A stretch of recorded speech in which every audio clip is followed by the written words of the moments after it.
Welcome to How to Decorate from Ballard Designs, a weekly podcast all about the trials and triumphs of decorating and redecorating your home. I'm Caroline, I'm on the marketing team. And I'm Taryn, and I'm a product designer. I'm Liz, I head up the creative team. We're your hosts. Join the expert team at Ballard Designs for tips, tricks, and tales from interior designers, stylists, and other talents in the design world. Plus, we'll answer your decorating dilemmas at the end of each episode. We love answering your questions, so don't forget to email us at podcast@ballarddesigns.net.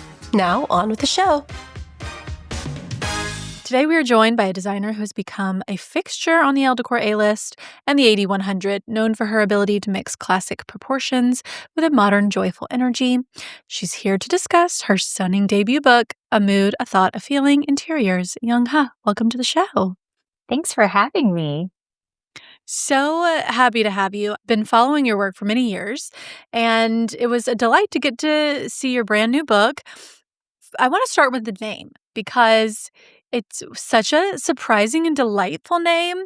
And I wanted to know kind of how it also describes sort of the format of the book, right? It's set into three sections: mood, a thought, a feeling. So tell me about the structure and kind of how you started thinking about the book and, what sort of was the thought process there? Well, the title actually comes from how I think about my design process. I think, when you start a project, you think about how do you want to feel in a room? How do you want to feel in different spaces? So a mood is first. What is the mood that you're going for? And we split it out into several concepts with illustrations. And then, design requires a lot of thinking, a lot of structured, detailed thinking. So that's a thought, which is part 2. And we go through 3 projects, and I walk you through how we thought through it, how we applied the different moods and really developed these projects. And then the last part is a feeling, which is my own home and garden. And, this is illustrating how I want to feel in my home, how I want to live, and how I think design supports me and why I designed the rooms in such a way. And I'm hoping that really encapsulates the entire design experience for homeowners or enthusiasts and gives them some ideas for how they could approach their own homes, their own spaces, or their own projects. It's so inspiring how you started your design career not in design, but found your way there through your own home and how you started finding your feelings and the moods throughout your own first family home. Can you walk us through that experience?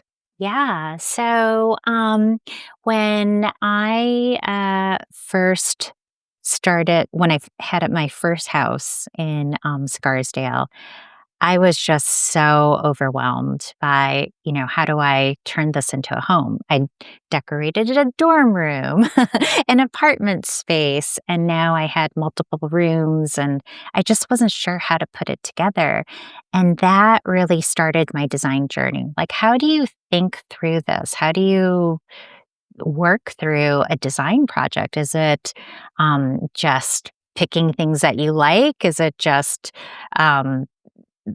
picking random things and putting it together? Like, there's got to be some sort of structured thinking. And it also happened to be at a time when I was trying to figure out what career move I wanted to make. And I was going through a lot of sort of self-analysis and trying to figure out what my next steps were. And I met a designer at a cocktail party, and a light bulb went off. And I was like, that's what I need to do. That's what I want to do. That's my next step. And for our listeners, just so they know, you started off as a lawyer, but with a passion for art history and the arts of all kinds, whether it's writing or visual arts. Yeah. So I went to a high school called Cranbrook, which also has a very famous art school. And there I learned all sorts of creative things. I learned art. I learned different mediums of art. I learned about literature. And then when I went to Smith College, I learned so much about art history. And all of that was just so amazing. But I never imagined that these were useful tools for a career. My parents always told me that being an Asian woman, you have to be a doctor or a lawyer. Those are the only two options. No one's going to hire you for anything else. So I went to law school because I was bad at math. And I, um, really stuck through it, but all the while knowing that it was probably not the right move for me. Didn't quite, wasn't really my passion. I had to really kind of, white knuckle it through the entire way through the bar exams. And yeah, but it's really amazing. You don't realize how impactful those classes are in your early childhood and your college years. Those classes that you took for love and enjoyment, how impactful they are later. So everything that you learn is important and useful along the way. What was the experience of going back to school for design? Was it joyful from the beginning? Was it scary? You know, Ah. because embarking on a new career, I imagine that would be terrifying. Yeah. I I guess in some ways I felt like I had nothing to lose because I was already not super happy in my where I was, and I was just very curious. But I had small children at that time, and I remember taking my son to drafting class, and dealing with a tiny child who was squirming around and then trying to draw straight lines. That was that was not very easy. And everyone was super young. Everyone was like 18 Mm. or 19 in my class. And here I was with like a baby, and everyone was looking at me like, "Why are you here? What are you doing?" Um, but it was really amazing. It just opened my eyes to so much. And to this day, I feel so inspired by all the young people that I run into. I always learn something from them, whether it's cool tricks with apps or just a new way of thinking or creative ideas. Mhm. So I think it's really exciting I would go back to school again if I could. Because I got so busy so fast, I wasn't able to finish school, and I would love to go back Yeah. and take as many classes as I could. I think that's such a good point, though, for anyone who's listening who's feeling, again, that guttural reaction like you had of meeting somebody at a party and being like, this is it. Like, what do I have to lose? You know, going back, let me go back, figure out who I want to be and what I want to do, and like throwing yourself in it. Um, Absolutely. I think that we're all evolving creatures. You are not the same person tomorrow as you were yesterday. And as we evolve, we have to embrace new challenges and new things that are exciting. And what's more exciting than a new adventure? I think if we are feeling kind of stuck and doing the same old every day, um, life becomes too static and uninteresting. So yeah, embrace adventure. You mentioned how you had this epiphany while at a cocktail party, but at the time you were decorating your house in Scarsdale, your first house. I was curious if there were any choices or projects that you did in that first house where you thought, "Oh, this is fun. This is a thrill. I love this," or "I made this right choice." Yeah, I think that was the first time I experimented with fairly bold colors. I remember painting my dining room red, and it was a pretty traditional red, but at the time I thought I was being so wild. I was so excited for myself. And I loved that red dining room. And I think that really inspired me how enveloping and wonderful color can be. And a bold choice is often the right one. Okay, let's get into the book because it's a gorgeous, gorgeous book. And I mentioned before, I love the way that you organized it. You start the first section with talking about moods, and you have a fabulous list. And none of these are moods that are the words you chose have so much more personality and story than um, than I think what most people would think. But I also really loved that you start with moods because I find often people try to describe their style. And they think describing their style is the very first step, but you're presenting it a different option. So walk us through that.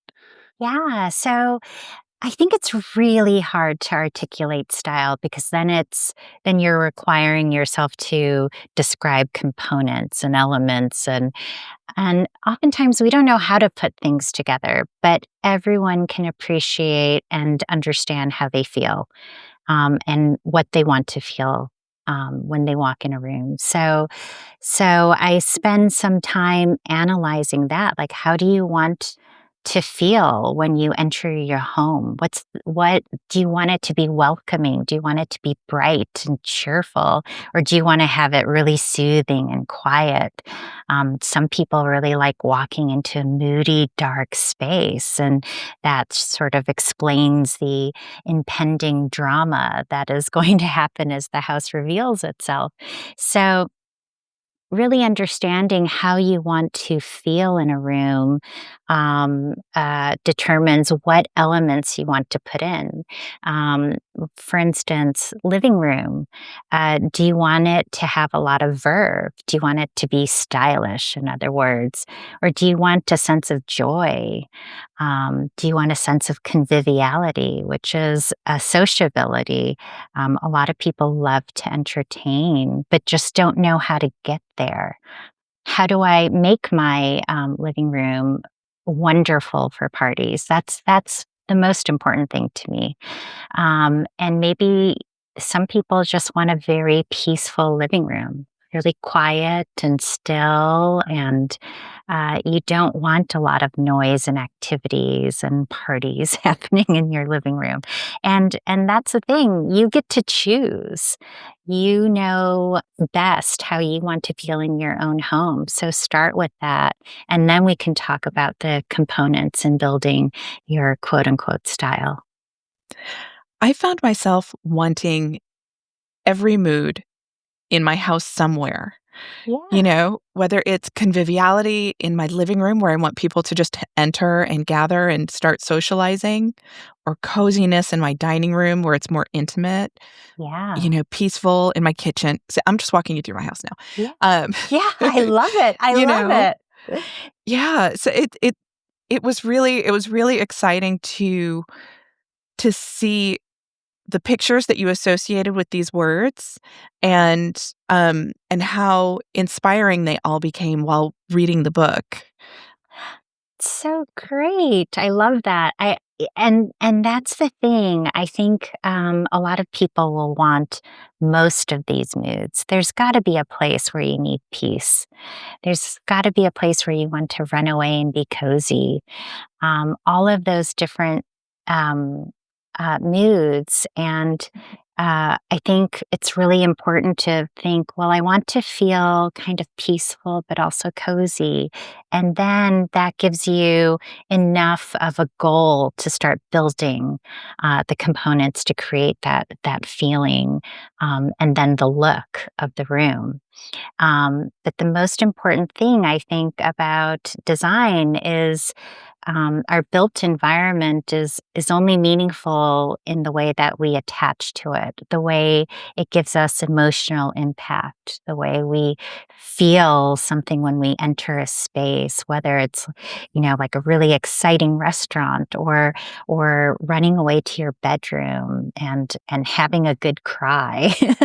You definitely want to have a place where you can feel safe or have that emotional connection.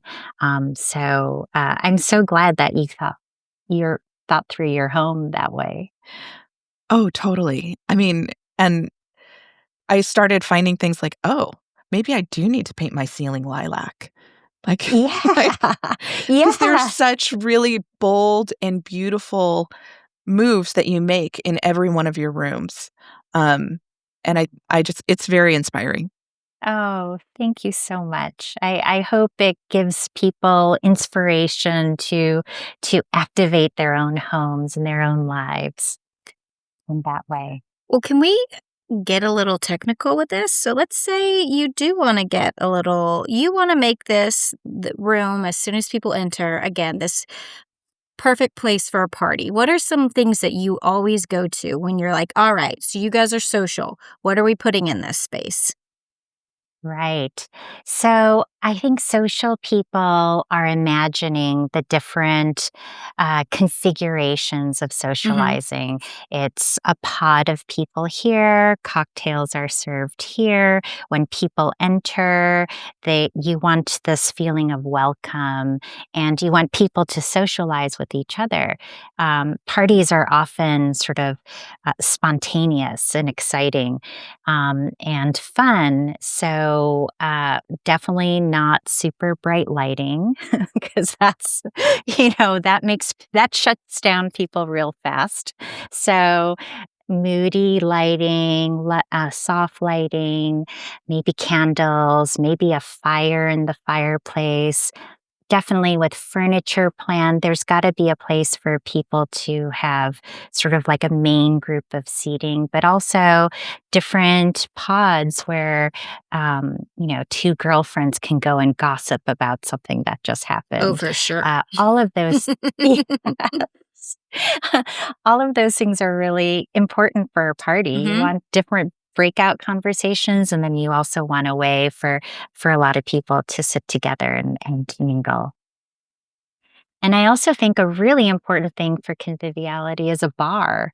Uh, Even if you are not serving alcoholic drinks, just having a place to uh, have people come in and give them refreshment, something for their eyes to be delighted at and offer this feeling of welcome. So I think that's really good in a convivial room. I do love that welcome moment, if that makes sense. That whole I've arrived, this is part of the ritual of being around people. And to your point, it doesn't even have to be alcoholic, but who's not excited for a coffee bar or a big Yeah. tray of treats or something? So, like you said, to delight not only, your all your senses, I should say. So, Yeah. I just remember one of the most it's seems like a small moment, but I remember visiting Bunny Williams at her home, and one of the first things she did was welcome me and hand me a glass of ice cold lemonade. And it was just such a hospitable, warm welcome. And, just a small act like that, it has such impact on how you are received and experience someone's home and welcome. okay, now let's go the opposite just to see if there's any tips or tricks. So let's say again you want that very quiet, calm space as because you are kind of more, closed and this isn't your entertaining space. What are you doing for spaces like that? So, everyone has different ideas of what's cozy to them, but what is your go to color? Like when you are having that day, what's your favorite? What's the color of your favorite sweater? What do you want to be enveloped in? Um, And the other thing to think about is how do you like to be cozy? Do you like to be in a soft sofa, a day bed with lots of cushions? Is it a little tiny nook? Is it a chair with an ottoman? How do you like to experience coziness? I know we just recently had a meeting with a client, and they really like upright seating and kind of firm seating. And I was sort of speaking to them about how they're going to use the room. And the question is, do you really want hard seating in a cozy space where you're going to run or, think about it. You're probably going to lie down and take a nap here or, read a book lying down. Think about it. So those are all the important elements of building those spaces together. And like lighting, do you want to be able to have just one source of light and no overhead lights if you're lying down? I find if I'm lying down, having overhead lights shining in my eyes is probably the most annoying thing. So, could be lamps, floor lamps within arm's reach. It's funny how all those small things make you perceive and experience in its entirety. Thank you for taking us through those two moods. I know, again, there's so many more, but I think that's some good tidbits there on people who are trying to think about what their mood is. I really loved the Wes Anderson inspired house in New York. That was my favorite, one of my favorites. I liked all the sections, but I really loved this section because it was such a contrast to the previous house that was in there, which was, very fashionable and, kind of sleek. And then this Wes Anderson was so transportive. So, but I also want you to describe for our listeners. I know I've just teed you up with with a very fanciful description, but it was also so livable too. Will you tell our audience about this project? Yeah. So it was a home of a very young family, young, beautiful, amazing couple with two small boys. And when they approached me, they said, we are really inspired by Wes Anderson's The Royal Tenenbaums. We want a house like that, like quirky, full of energy, interesting, and really livable.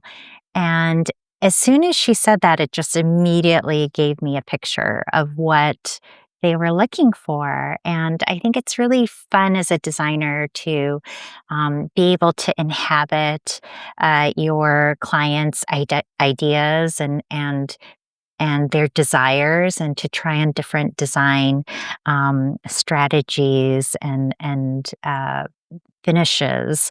And so this family, they sort of had so many ideas and different elements they wanted to incorporate. And that's how the house turned out, because they were so good at expressing what they wanted, like how they wanted to feel when they walked in the house, how they wanted to feel in the kitchen. At first, they thought they wanted a really moody green kitchen. And then I showed them what a moody kitchen would look like. And they're like, oh, no, that's not us. We actually want something a little quiet, but not that moody. So, and that's what's really fun and wonderful, is to realize, maybe you thought this, but actually you want something else, and going through all those exercises. But I think it's such a fun, quirky house, so full of personality. What really, I think, charmed me was the colors, because when I think of the Royal Tenenbaums, I think of a very sepia kind of tone to it, and there is a real earthiness to the palette. You have this kind of almost muddy buttercup yellow and that muddy green in the kitchen, but it also felt very light and bright. And it's also it's also, I believe, a brownstone. So I know it's only getting light on two sides. So talk to me about picking the paint colors in that because, you know, I imagine there could be two tones to one side of that yellow, and it would have felt very, very different. Um, and the ultimate effect was still real bright and cheerful, even though it had a real earthiness to it. So, Yeah. how'd you manage that?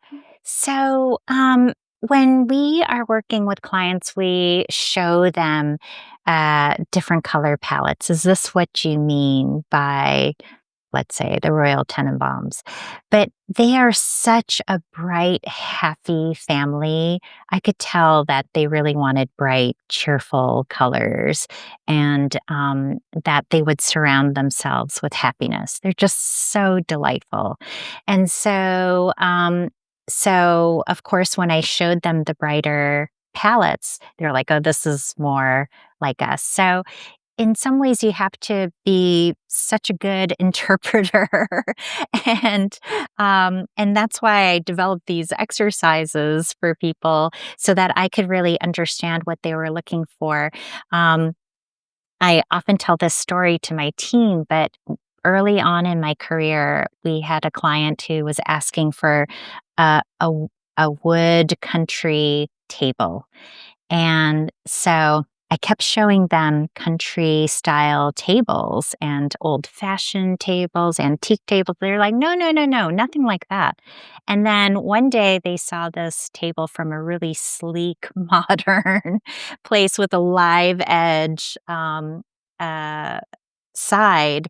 And they were like, oh, we mean a table like this. So everyone's wood country is different from another's. So I really, that's why we go into figuring out what they actually mean, because the words can be used in so many different ways, and you're trying to capture the essence of what they actually mean. Okay, so but how tell me about the paint color. How did you pick the paint colors? How did you know that this was just the right one? Because it doesn't feel heavy. I don't know. I paint is such an like what's the Yeah. word I'm thinking of? Elusive. Elusive. Yes, it was like illustrious is not right. Elusive. Yes, thank you. Paint is really tough. It takes us a lot of effort, thinking, feeling, experimenting, and sometimes you don't get it right the first round. That's why we test paints and test them again. Um, and do lots and lots of samples. Um, you know, color is really difficult because it interacts with the lighting that you have. It interacts with the architecture that you have. So I think the most important thing is, again, to figure out what you're going for. Is it this light airiness? And then I can go and pick those colors. So in the case of this family, they're looking for something light and bright, but with a touch of quirkiness. So that's why that yellow is not just a buttercup sunny yellow. It's got a little something to it. It's a little edgy. So everything has a little bit of an edginess, a little bit of off the beaten path, because that's who they are. Yeah, I love that, and that's very Royal Tannenbaums, and like, every color in every room feels like it has a backstory, and it's been Yeah. there. I also really love that they went very kind of muted with mushroom cabinets and very, very sparse in the kitchen. Yeah, that was the kitchen I was telling you about. Originally, they thought they wanted a moody green, like deep, deep green, like color drenched kitchen. And when we rendered it, they were like, no, no, that's not how we want to feel. And so really kind of getting into that discussion of what is it that you were looking for. And it was kind of this calm. We wanted a feeling of calm, but they didn't want that space to feel dark. She's like, this is where the kids come after school. This is where we congregate. This is where all the kids come for cookies. This is how they run out to the backyard. So we want that kind of space. So when I heard that, it sounded like lighter, brighter, more welcoming. But most people, I think, would think light, bright, and go white, and white would have just been all wrong. It could have never blended. So I loved that sort of, green, gray, brown, because it seemed like it could sort of be all sorts of different things depending on what you were doing and what time of day and what season it was. Yeah, I mean, that's what makes design so interesting. It's not just like what's pretty. There's a lot of kind of complexity and thinking behind what is it that we're going for? And then I can pinpoint the color because there's a million colors. There's a million different ways we could take it. And I think we get it really right when we understand how a client wants to feel in that space. Can you tell us about your own house? It's the third chapter or third section of the book, and it's magical. And I always love seeing a designer's house because it's fun to see how they sort of interpret other styles, but then when they, kind of express their own internal desires too is really fun. So tell everybody about, finding the property, your maybe initial hesitations and how it unfolded.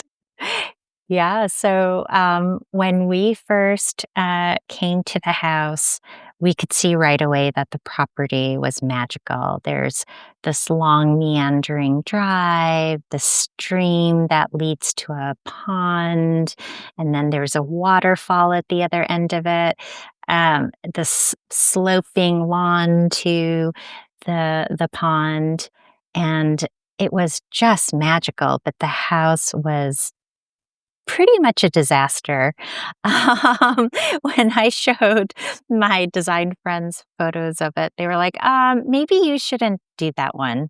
And one of the reasons was the architecture was really complicated. There was a 1820s heart and center, and then two 1980s wings that looked very 1980s.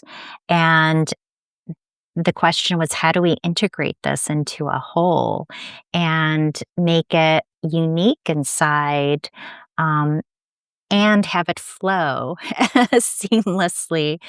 But I'm also a person who loves discovery. I want each room to feel like its own space, but yet flow really well. And that's something that I think about a lot is color shifts, and how I sit in a room and look into another room. And I want those different colors to look great together. So, a designer's own home is the place where we can really experiment. I think you can't just phone it in with your own home. This is your chance to really do something wacky or something you've always wanted to try, but none of your clients have been up for it. So this was my place where I could really do some really fun things and try some things out. It definitely is a part of the book that I spent the most time in. I was just so wowed. And it does feel like a design laboratory and like you had so much fun putting every space together. We talked a little earlier about how you want people to feel when you walk into your home. So, how did you design your entry? Because I honestly, I turned to the page and I gasped.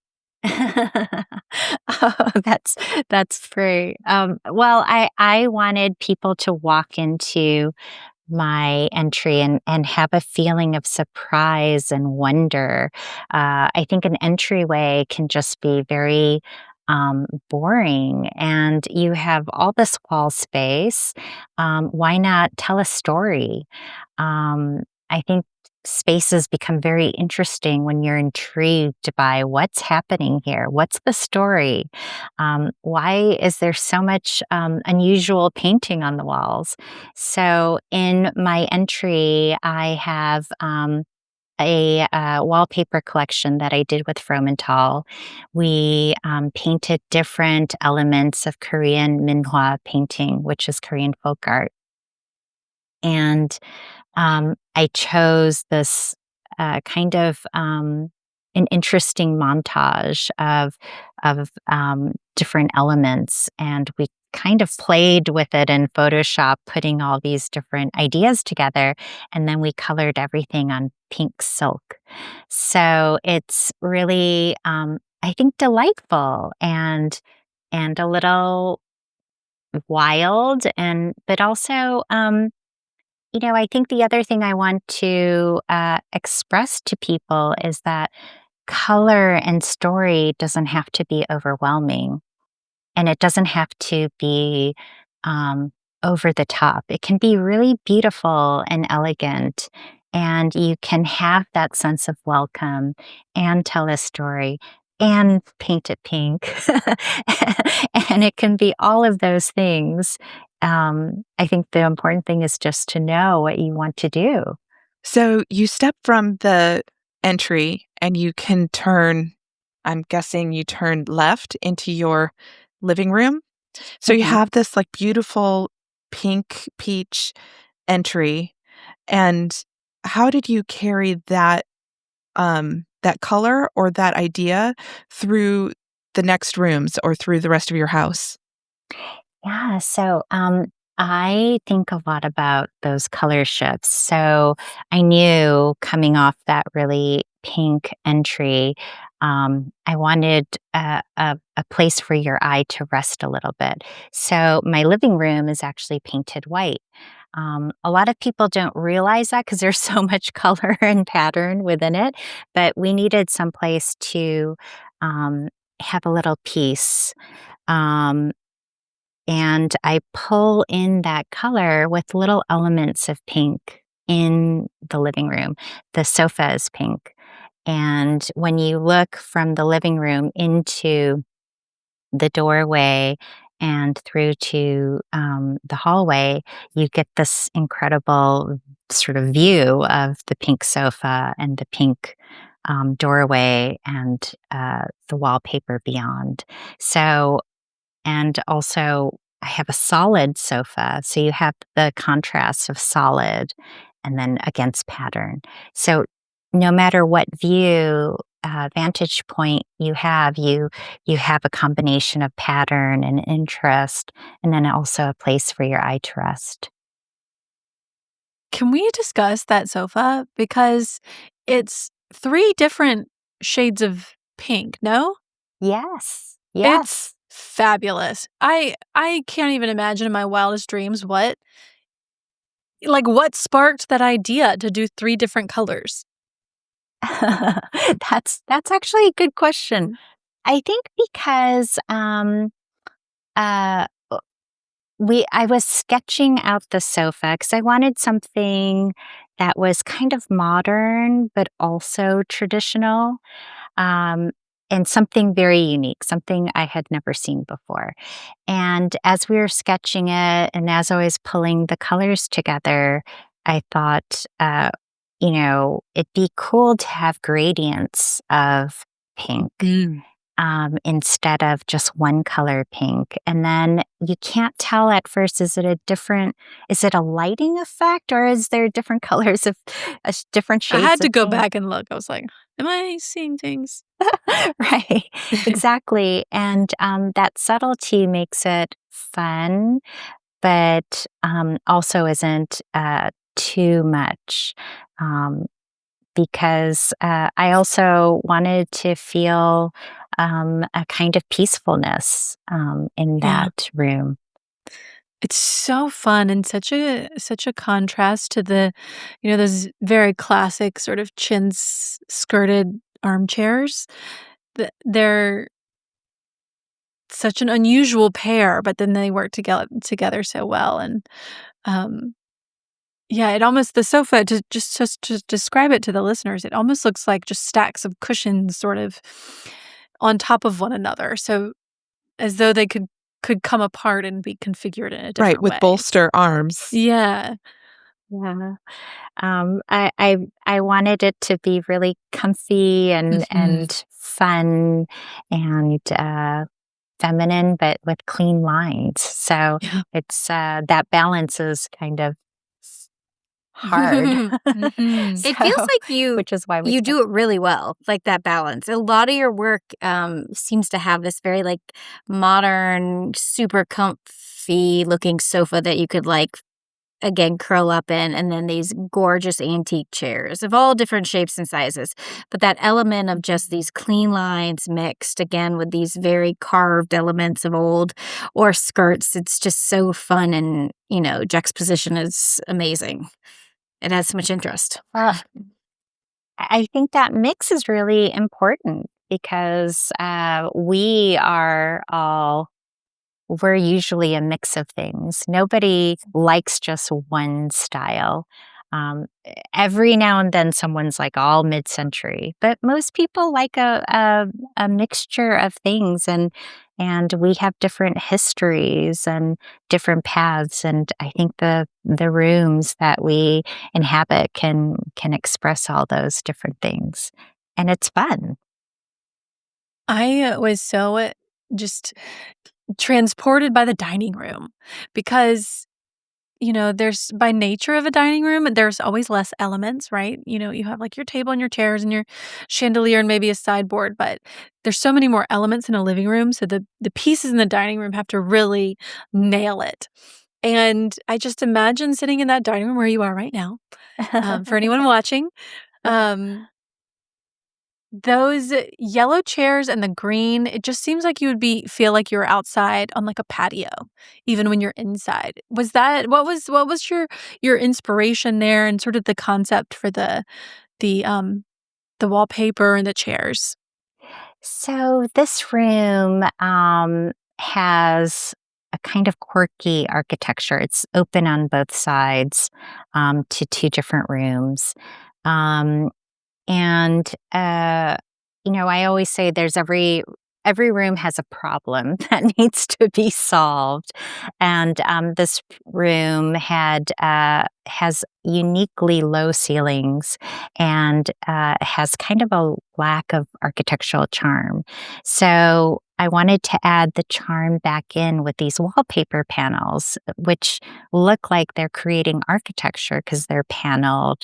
They also have the charm from like looking like they're hand drawn. There's a kind of whimsy, a playfulness, but it's also this moody green color, which I think dining rooms are so great in a deep color. For some reason, it's very soothing for me, especially. I think deep colors are really soothing. But to contrast that, I have these bright yellow leather chairs, leather covered antique chairs, and I trimmed them in a uh, black Greek key trim. And it's kind of a combination of being very classical, and sort of modern, that color contrast. Fabulous. I just loved it. Never Thank seen anything like that Ugh, wallpaper, and it's so good. it's always fun to Mm, see something you're like, "What is mm. that? Where did that come from?" Mhm. Right. You mentioned in sort of the beginning in telling the story of the house that you were excited to take some risks and try some things that you hadn't been able to do with clients or maybe wanted to try out for the first time. What felt like the biggest or the most scary risk that you took? And is there anything that like what did you learn from those risks that you took in the house? I think there were a couple of risks. One was really embracing the 1980s wings and making them kind of modern, and then figuring out a way to integrate them into the older parts of the house. So the kitchen has sort of this vaulted ceiling, and it could feel really large and impersonal. So, one of the things I think is if you have kind of modern architecture, just go with it and then decorate around it to bring it in with the rest of the house. And the way that I did that was to go with modern cabinets, a really modern stone, and then I put the checkerboard floor in a really warm, long wooden table. This is truly a country kitchen table. And then adding really warm finishes. So even if the cabinets are modern, choosing them in a cinnamon finish just brings that warmth to a really large space that could have felt very cold. And, you know, we don't want it to look like a McMansion. Oh, and those light fixtures just like really tied it to the rest of the house too. They're sort of ceramic That florals and the kitchen leaves. has it all. I think it's like the checker print and then the cinnamon cabinetry that's all Right. sleek. But then again, you have these like very handmade lights, like you're saying, and then the little pot rack with all the beautiful little copper. The way you brought in this warmth into this kind of place.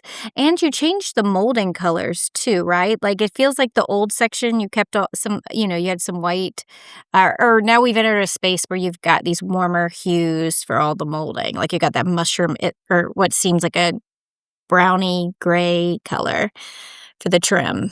Yeah. Yeah. The trim is actually called dead salmon, which is a terribly Horrible name. unattractive name. Marilyn Ball always does that. I'm like, why? It's like, let me think of the worst name possible so you won't forget the color. I think we've actually looked at that color for the catalog, and I think I passed it by because I was like, I don't think I can have customer service say, "Oh yes, that color is dead salmon." But it's this really warm color that has undertones of pink, that has a kind of lightness, but also this moodiness, which that room really needed because it was so long and new. Taryn and I both have sulking room pink in our house, and yeah. also very sad and depressing. Not quite as bad as dead salmon, but The sulking names of room these pink colors doesn't it? matter. Well, I'm talking about the name. Like sulking room. It seems like a place I'm going to go be sad. I It's think terrible. so many people love that color, though. Sulking room pink. And I think people like to say it as well. Absolutely. We all like a little sulk here and there. Yeah. Okay. I don't know if this was your inspiration for your daughter's room, but it felt to me like the Little Princess movie. Yeah. I love that movie, by the way. What? I mean, that's a classic. What a fanciful, Yeah. delightful little space. I love it. Oh, well, so my daughter, she actually wanted a room like that with a canopy. And I started with the bed. I actually bought it at auction. No one wanted it. And when I got it to my house, I realized why. Because it was meant for, a French chateau with 20-foot ceilings. And it was going into a room with 8-foot ceilings. So I had to cut it down. The mattress had to be custom because, it was for tiny, 18th century French people. So it was a real project in the end. But of course, once it was done, it was just so charming and magical. So worth the effort. Talk me through the fabrics, because it looked like they were all slightly different. There's the fabric on the bed, but then there's the wallpaper, and then I couldn't tell if the drapes or the canopy on the bed was the same as the bed, but there's a real pattern mix, just to paint a picture for the listeners, a real pattern mix of sort of these Indian red batik kind of, I don't know, you describe it. Yeah. So the bed fabrics are Brancanier, and what's upholstered on the bed itself is one pattern, and then there's a coordinating smaller print that's on the bed curtains. So they're sort of matching but different.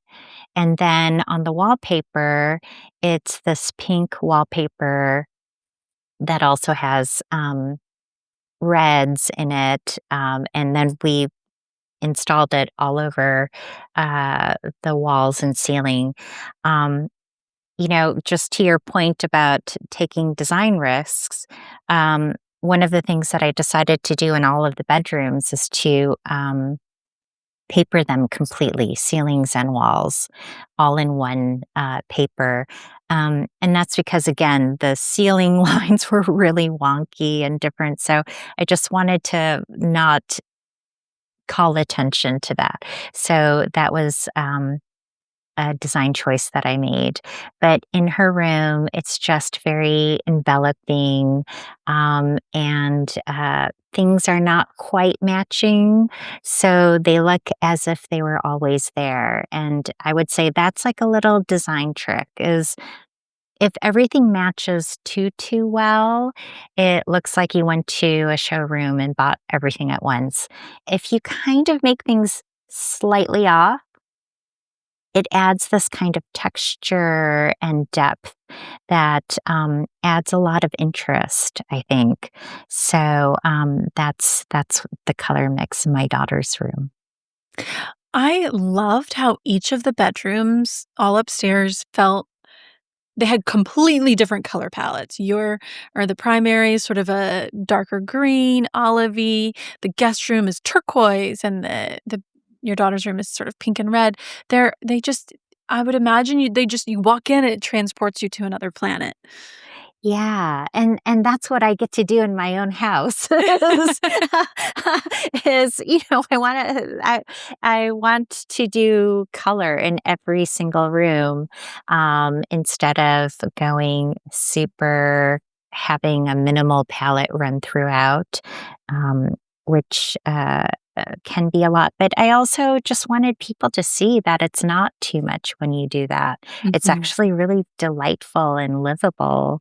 But, I made sure each of our kids approved their palette. So, so I wasn't imposing this on them either. And they each had different tastes and they like different things. So, Well, I so hope that's the that. mattress in your guest room is not too comfortable because I imagine no one wants to leave. It's so cute and so fun. You would just want to stay there forever. Oh, it is really, really sweet. My daughter's friends came over and they're like, well, we can see who's the favorite child. Yeah, I do love that everyone has their own space. And I think I want to talk next about your husband's office because that also feels so different and so modern, and doesn't feel like it's in the country at all.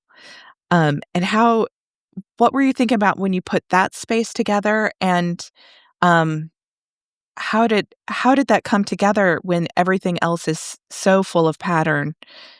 How did that space come? So that space, the library, is also my husband's spot. It was his dream to have his own kind of space.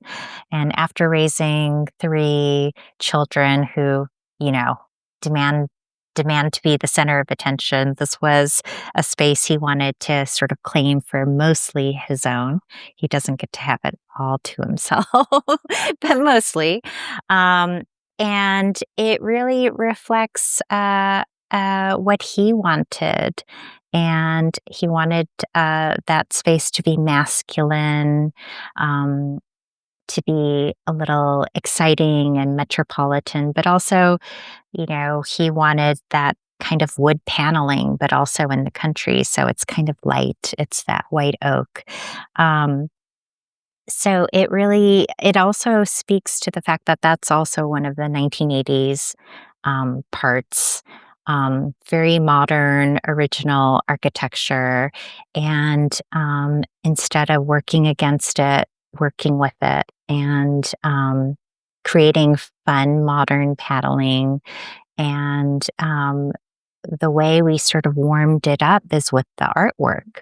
Um, a pair of screens from my parents, antique paintings, old paintings that we had found, and some modern ones as well. But that mix, I think, really makes it feel warm and inviting.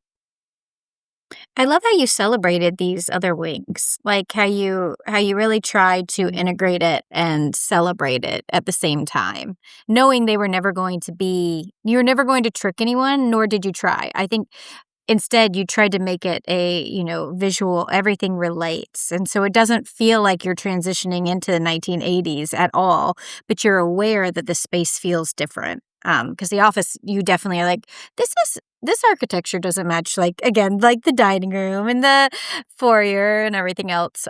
So I really love how you honored it, even if it was 1980s and we all have our own feels about the 1980s. Yeah. I mean, there's always an era that people hate. Some people hate the 70s. And, the 1980s are not super popular right now. But it's part of our past. And um, almost every other country holds on to their past, and Americans like to erase it to whatever is trending now. And I think it's something that a lot of Americans do, which is, oh, we have to be traditional colonial here. We have to be Georgian, um, estate.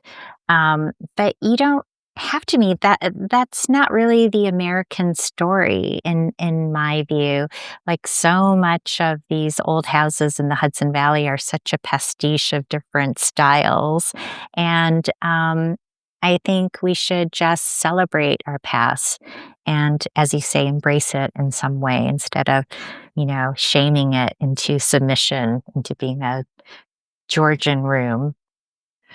But I also think, okay, so you have an innate ability to bring something out of nothing from some of the spaces that I've seen, whether it's rooms in the Kips Bay Show House or the before and after of Zoe Deschanel and Jonathan Scott's home, where there was really nothing architecturally significant in those spaces, and then you made them remarkable.